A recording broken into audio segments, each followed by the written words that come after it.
Hi friends, Swapna Khushboo चॅनलमध्ये तुम्हा सर्वांचे स्वागत आहे. फ्रेंड्स, आजच्या व्हिडिओमध्ये आज आपण भगवान महादेवाला श्रावण महिना इतका प्रिय का आहे याविषयी संपूर्ण माहिती जाणून घेणार आहोत. त्याआधी तुम्ही जर चॅनलवर नवीन असाल तर चॅनलला सबस्क्राईब करा. तर फ्रेंड्स, यावर्षी 2026 मध्ये श्रावण महिन्याची सुरुवात 13 ऑगस्ट गुरुवारपासून होत असून त्याची समाप्ती 11 सप्टेंबर शुक्रवार रोजी होणार आहे. सनातन धर्मात श्रावण महिना अत्यंत पवित्र मानला जातो. या संपूर्ण महिन्यात भगवान महादेवाची विशेष उपासना केली जाते. श्रावण सोमवारचे व्रत, रुद्राभिषेक, जलाभिषेक, बेलपत्र अर्पण, महामृत्युंजय मंत्राचा जप आणि ओम नमः शिवाय या पंचाक्षरी मंत्राचा जप करण्याची परंपरा अनेक शतकांपासून भक्तिभावाने पाळली जात आहे. पण हा प्रश्न अजूनही तसाच आहे. भगवान महादेवांना श्रावण महिना इतकाच प्रिय का आहे? याचे उत्तर आपल्याला एका अतिशय प्रसिद्ध पौराणिक कथेमध्ये सापडते. ती कथा म्हणजे समुद्र मंथनाची कथा. नेमके समुद्र मंथनात काय घडले होते? भगवान महादेवांनी संपूर्ण सृष्टीचे रक्षण करण्यासाठी कोणता त्याग केला आणि त्या घटनेचा श्रावण महिन्याशी संबंध कसा जोडला जातो? तर आज आपण ही कथा ऐकणार आहोत. अद्भुत पौराणिक कथा, समुद्र मंथनाची कथा आणि श्रावण महिन्याचे रहस्य. भगवान महादेवांना श्रावण महिना इतका प्रिय का मानला जातो? यामागे एक अतिशय प्रसिद्ध आणि प्रेरणादायी पौराणिक कथा सांगितली जाते. ही कथा म्हणजे समुद्र मंथनाची कथा. भागवत पुराण, विष्णू पुराण, कूर्म पुराण तसेच इतर अनेक धार्मिक ग्रंथांमध्ये समुद्र मंथनाचा उल्लेख आढळतो. या कथेतून भगवान महादेवांनी संपूर्ण सृष्टीच्या रक्षणासाठी केलेला महान त्याग स्पष्ट होतो.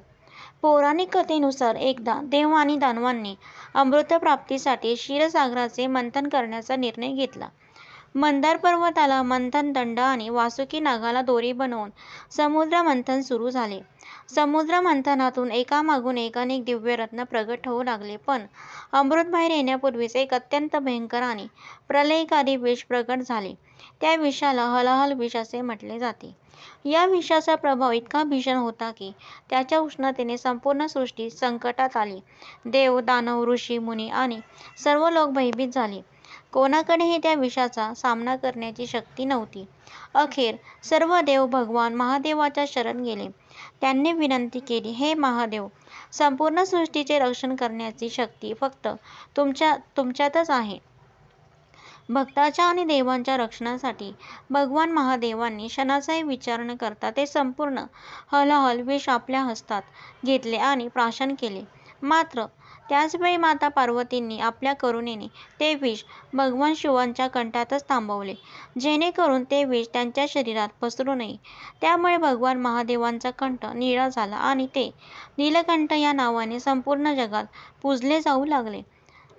ही घटना केवळ पौराणिक कथा म्हणूनच नव्हे तर त्याग, करुणा आणि संपूर्ण सृष्टीच्या कल्याणासाठी स्वतः दुःख स्वीकारण्याचे सर्वोच्च प्रतीक म्हणूनही पाहिली जाते.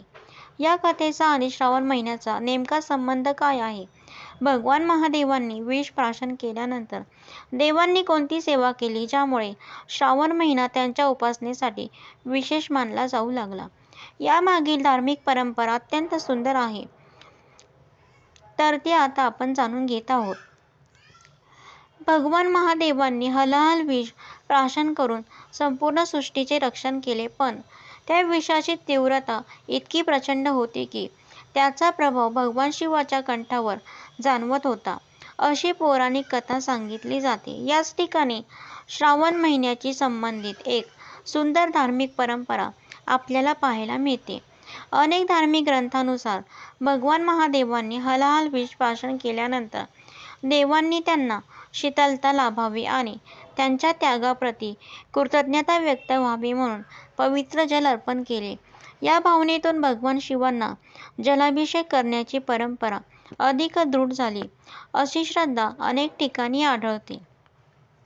याच कारणामुळे आजही श्रावण महिना सुरू झाला की लाखो शिवभक्त भगवान महादेवांना पाणी, गंगाजल, दूध किंवा पंचामृताने अभिषेक करतात. मात्र अनेक धर्मगुरू एक गोष्ट आवर्जून सांगतात, अभिषेकातील पदार्थांपेक्षा भक्तांचा भाव अधिक महत्त्वाचा असतो.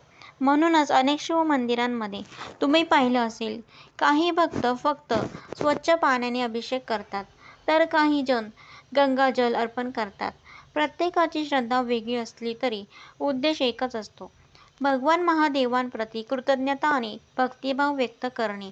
याच काळात देशभरातून लाखो कावड यात्रेकरू पवित्र नद्यांमधून जल आणून भगवान शिवांना अर्पण करतात. ही परंपरा केवळ एक धार्मिक विधी नसून श्रद्धा, संयम, सेवा आणि समर्पण याचे सुंदर प्रतीक मानली जाते. श्रावण महिन्याचे महत्त्व केवळ जलाभिषेकापुरतेच मर्यादित नाही. शिवपुराण आणि स्कंदपुराणांमध्ये या महिन्यात जप, व्रत, दान आणि शिवभक्तीचे विशेष महत्त्व सांगितले आहे. नेमके या ग्रंथामध्ये श्रावण महिन्याविषयी काय सांगितले आहे आणि या महिन्यात केलेली शिवभक्ती इतकी पुण्यदायी का मानली जाते, तर आता आपण जाणून घेऊया. आता प्रश्न असा पडतो की शिवपुराण आणि स्कंदपुराणांमध्ये श्रावण महिन्याचे महत्त्व नेमके कसे सांगितले आहे? सनातन धर्मातील अनेक धार्मिक ग्रंथांमध्ये श्रावण महिना हा भगवान महादेवांच्या उपासनेसाठी अत्यंत शुभ काळ मानला जातो. या काळात भक्तिभावाने केलेली शिवपूजा, मंत्रजप, दानव्रत आणि सात्विक आचरण यांना विशेष महत्त्व दिले गेले आहे. शिवपुराणांमध्ये भगवान महादेव हे अतिशय भोळे आणि सहज प्रसन्न होणारे देव असल्याचे वर्णन आढळते. म्हणूनच त्यांना आशुतोष असेही म्हटले जाते.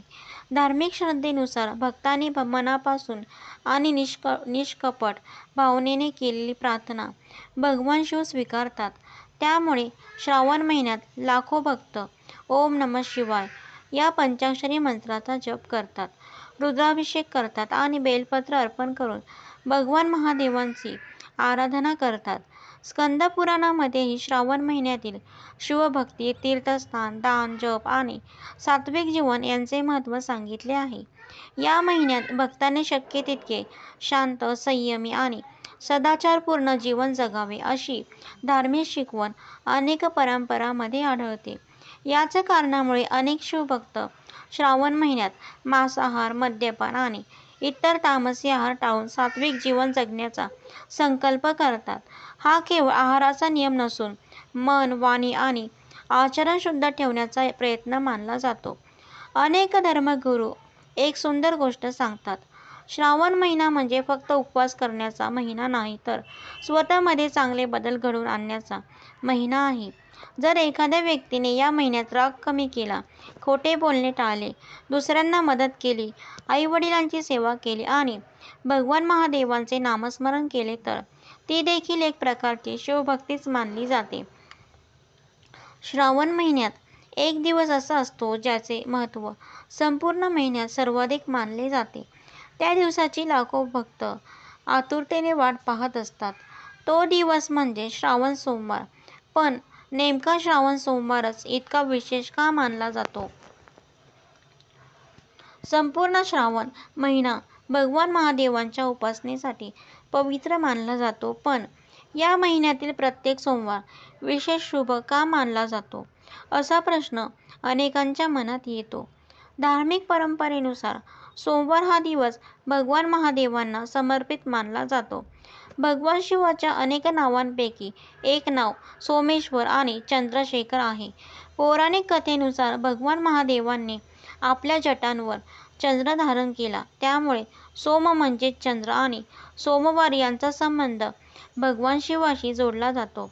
याच कारणांमुळे वर्षभरातील प्रत्येक सोमवार शिवपूजेसाठी शुभ मानला जातो. परंतु जेव्हा हा सोमवार श्रावण महिन्यात येतो, तेव्हा त्याचे धार्मिक महत्त्व अधिक वाढते अशी श्रद्धा आहे. म्हणूनच लाखो शिवभक्त श्रावण सोमवारी उपवास करतात, शिवलिंगावर जलाभिषेक करतात, बेलपत्र अर्पण करतात आणि ओम नमः शिवाय या पंचाक्षरी मंत्राचा जप करतात. अनेक ठिकाणी रुद्राभिषेक, शिवमहिम्न स्तोत्र, रुद्राध्याय आणि शिवपुराणाचे वाचनही केले जाते. काही भक्त या दिवशी गरजू लोकांना अन्नदान, वस्त्रदान किंवा इतर दानधर्मही करतात. सनातन धर्मात भक्तीबरोबरच सेवा आणि दानालाही तितकेच महत्त्व दिले गेले आहे. मात्र एक गोष्ट नेहमी लक्षात ठेवा, भगवान महादेवांना प्रसन्न करण्यासाठी केवळ मोठे विधी करणे आवश्यक नाही. धार्मिक श्रद्धेनुसार निष्कपट मनाने केलेले नामस्मरण, एखाद्याला केलेली मदत, सत्याचे पालन आणि चांगले कर्मही भगवान शिवांना प्रिय मानले जाते. म्हणूनच श्रावण सोमवार म्हणजे फक्त उपवास करण्याचा दिवस नाही, तर स्वतःला अधिक सात्विक, संयमी आणि भक्तिमय बनवण्याची एक सुंदर संधी आहे. याचमध्ये श्रावण महिन्याचे खरे रहस्य दडले आहे.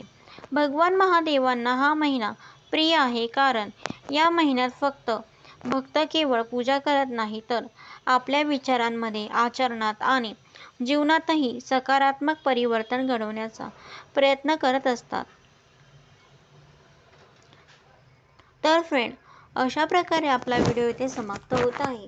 तर फ्रेंड्स, तुम्हाला जर माझा व्हिडिओ आवडला असेल तर लाईक करा, शेअर करा, सबस्क्राईब करा.